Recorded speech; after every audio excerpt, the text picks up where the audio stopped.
oh badan aku ni cepat letih lah. Jadi badan ni memang akan jadi letih. Itu memang mindset. Saya Dr. Samhan, saya doktor kesihatan lelaki.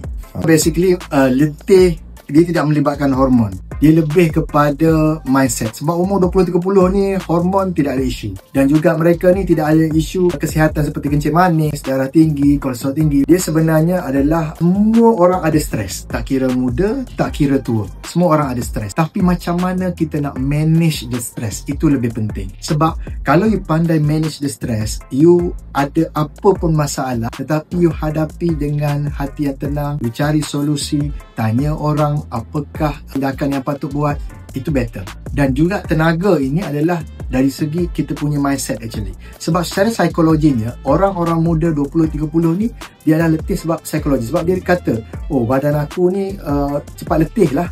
Jadi badan ni memang akan jadi letih. Itu memang mindset. Untuk orang muda, pertama adalah pastikan you ada exercise secara berkala. Paling kurang 3 kali seminggu.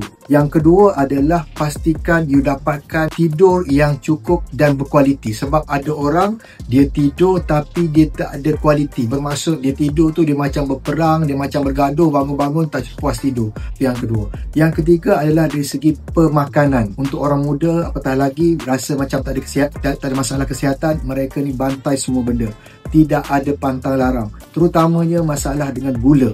Sebab gula adalah pembunuh utama untuk kesihatan yang boleh menyebabkan kencing manis, darah tinggi, kolesterol tinggi. Jadi minuman manis, makanan manis, dessert itu adalah kandungan gula yang tinggi.